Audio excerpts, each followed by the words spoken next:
Hello' everyone, আজি আমি আহিছোঁ জুবিনদাৰ ৰৈ ৰৈ বিনালে মুভিখন চাবলৈ। ফাৰ্ষ্ট ডে ফাৰ্ষ্ট শ্ব' চাম বুলিয়ে আশা কৰিছিলোঁ, কিন্তু টিকেট নাপালোঁ। কেইদিনমান পলম হ'ল যদিও আহিছোঁ, কিয়নো এইখন মুভি জুবিনদাৰ সপোনৰ আছিলে আৰু তেখেতৰ এই মুভিখনৰ লগত বহুত আৱেগ জড়িত হৈ আছিলে।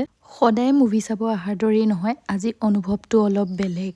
অকল ময়েই নহয়, যিমানবোৰ মানুহ আহিছিলে সকলোৰে মনত দুখ, কিয়নো এইখনেই জুবিনদাৰ শেষ ছবি আৰু তেখেতক এনেদৰেই শেষবাৰৰ বাবে দেখা পাম আমি।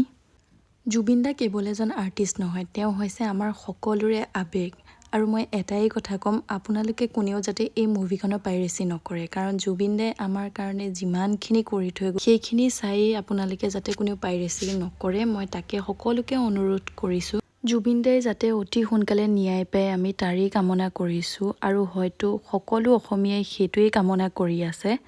শেষত মই এটাই কথা ক'ম, জুবিনদা তুমি সদায় আমাৰ হৃদয়ত থাকিবা, তুমি আমাৰ কাৰণে অমৰ।